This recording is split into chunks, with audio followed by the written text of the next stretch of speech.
It was October 6th, 2012, and I would have killed for Wendy's Frosty.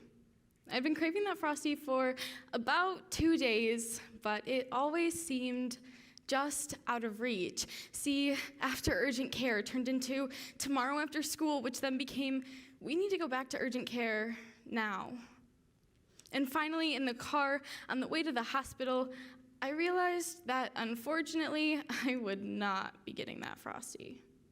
Because that Frosty would have skyrocketed my blood sugar, signaling the beginning of a journey with an illness known as type 1 diabetes. The car seemed to hold an overwhelming silence that night, but the world outside was loud. Everyone outside seemed to be going on with their everyday lives, while my life seemed to be on pause as I tried to understand my new reality. I was hungry and upset and tired, and I made that well known by sprawling out in that back seat and whining just a little bit. I was only allowed one thing to eat. A green apple. Not a Frosty, a green apple. But honestly, as much as I would have killed for that Frosty probably would have killed me. Now, I'm sure you won't be shocked to find out that diabetes is expensive. There's my $5,000 insulin pump, the $250 a month for infusion sites for that insulin pump. And some insurances won't even cover the $1,500 every 90 days for a constant glucose monitoring system, or CGM. On average, type 1 diabetics need 3 to 6 vials of insulin a month. Each one of those vials costs around $250. That's $750 to $1,500 a month for a drug that is vital for life. A drug that costs only $3.69 to $6.16 to produce. I'm fortunate enough to have insurance that covers most of these expenses, but I have a lingering fear that's shared by most young diabetics of turning 26, of aging off of my parents' insurance. I'm only 19, and yet my 26th birthday has been an ongoing conversation in my house.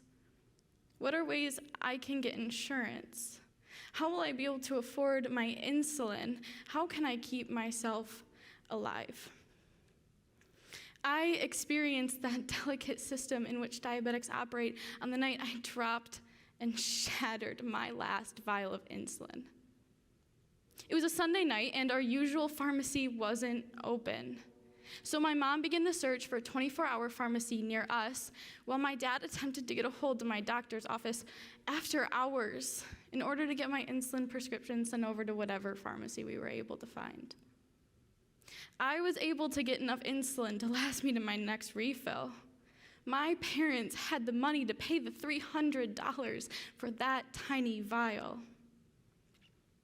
But the unlucky ones, the diabetics that can't pay, they have to worry about whether or not they will be able to afford their insulin every month. Sometimes they have to go without paying. Sometimes they have to go without their insulin. This is insulin rationing. It's exactly what it sounds like. It's skipping meals, it's skipping doses, it's taking less than you need or using a more unstable type of insulin just because it's cheaper.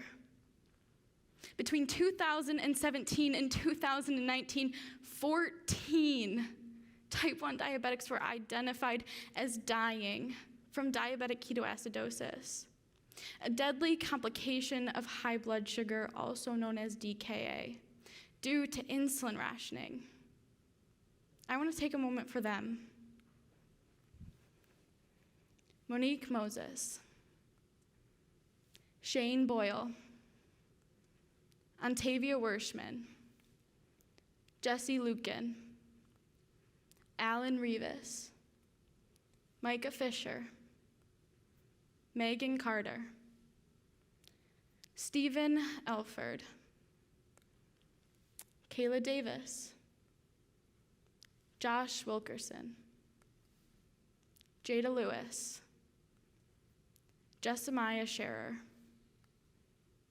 Jeremy Crawford, and probably so many more. But tonight, I want to tell you the story of just one of them, Alex Smith. When he turned 26, he could no longer be covered by his parents' insurance. His job, however, didn't provide insurance, and with the cheapest insurance plan having a $7,500 deductible, he decided just to go uninsured. His insulin and supplies cost almost half of his salary, so he resorted to rationing his insulin. Less than 1 month after going off of his parents' insurance, Alec died from DKA. He died alone in his apartment. He died for a vial that cost $0 out of pocket in Italy, $6 out of pocket in Austria, and $22 out of pocket in India. He instead paid for the price of insulin with his literal life. But odds are you know about the price of insulin. Odds are you know it is considered one of the most expensive liquids in the world. It's number 6 to be exact. The price of insulin is something you can at the very least conceptualize. $1,000 a month's worth of insulin, that's a new phone. $5,000 every 4 years for an insulin pump, those are some really nice vacations. These numbers, while large, aren't foreign. They're bad, but not completely abstract. On my arm is my CGM. It has saved my life more times than I can count. It knows my blood sugar every second of every day. It knows what I need even when I don't. It has the most obnoxious beeping noise. Think worse than a fire alarm for when my blood sugar's low. And when that alarm goes off in the middle of the night, I would kill for it to have a snooze button. But it doesn't. So I drag myself out of bed, drink juice, and deal with that beeping until my blood sugar comes up. This device saves me because I can't detect the signs of low blood sugar, the shaking, the world feeling fuzzy, the feeling of a body that's no longer mine when I'm asleep. And if I were to drop too low, I'd seize and I'd die. Now, there's a more subtle notification for when my blood sugar's high, an obnoxious vibrating. But if I were to spike too high, it's DKA. And this device on my arm that's saving my life, it's considered a luxury. It's considered something that I could live without. To put my CGM on, I first clean and prep my skin.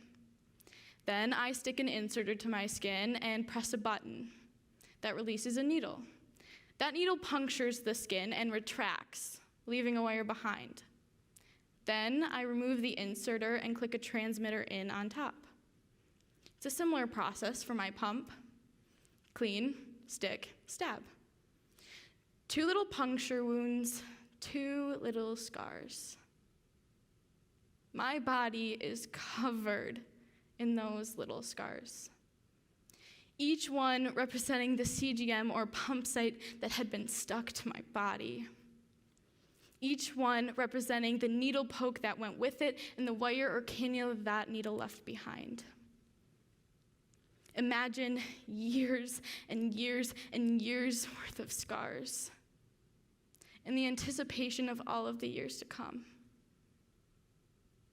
Little pokes over and over and over again. Now, imagine those pokes don't go the way they're supposed to every time. Imagine you hit a vein and now blood is dripping down your leg, or you hit a muscle and it burns.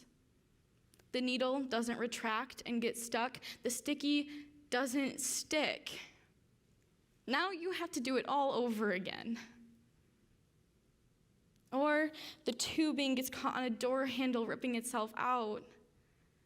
Do it again. The CGM loses signal, do it again.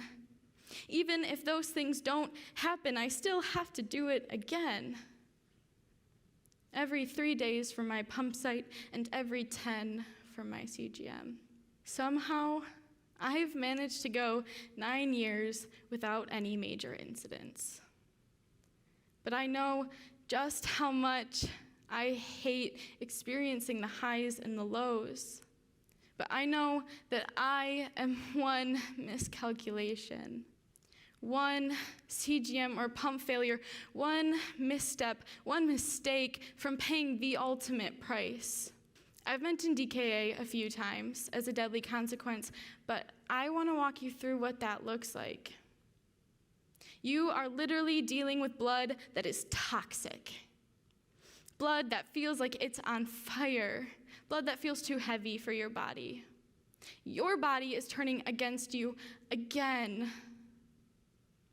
Then organs shut down one by one, usually the kidneys first, then the rest to follow. A domino effect in slow motion. If you were rationing insulin, maybe you could delay this, but you have one more thing to consider. If you take that insulin now, you won't have enough to take when you eat tomorrow. And that was the way Alex Smith died. And every other diabetic who's had to make that decision for themselves. Now, I have the privilege to pay most of these tangible prices, but I still experience the smaller prices every day. I've talked about some of those physical scars, but I want to talk about the ones that aren't visible. Imagine running out of class, missing part of a lecture to grab a juice from the fridge, missing out on high-carb meals because I just know that it'll mess with my blood sugar, delaying a workout because my blood sugar's not in range. Even worse, stopping in the middle. Being in the heat skyrockets my blood sugar and swimming drops it. Being sick makes it do weird things, and any medication they put me on when I'm sick only makes it worse. I'm spending so much mental energy doing math, calculating every second of every day, from the literal prices to the prices that I pay because I miss moments. So many moments. Look, standing here and trying to describe these parts of my life is hard. I experience these things on a daily basis, and yet I can't seem to find the right words to try and describe to all of you what it's like. The words I do seem to find don't fully depict the gravity of these situations, what it feels like to be in them. Situations that I got one singular day of education for. One day to account for a lifetime of managing a chronic illness.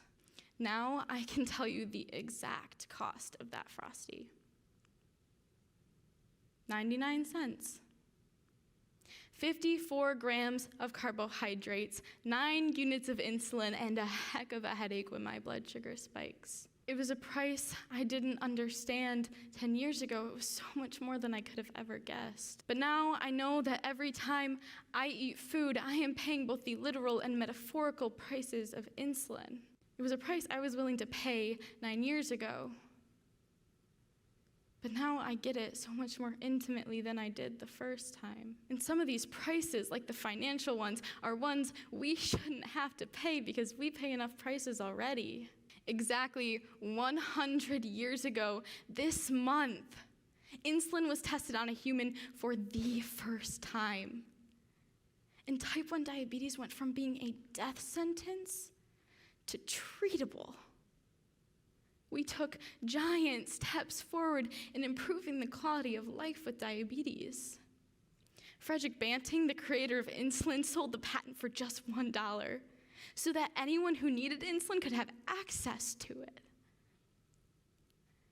And yet, diabetics are still losing their lives to the astronomical cost of something that we can't live without.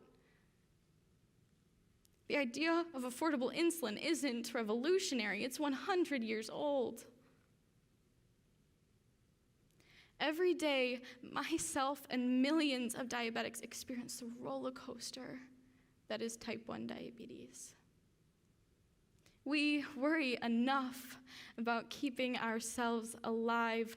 We shouldn't have to worry about whether or not we can afford our insulin.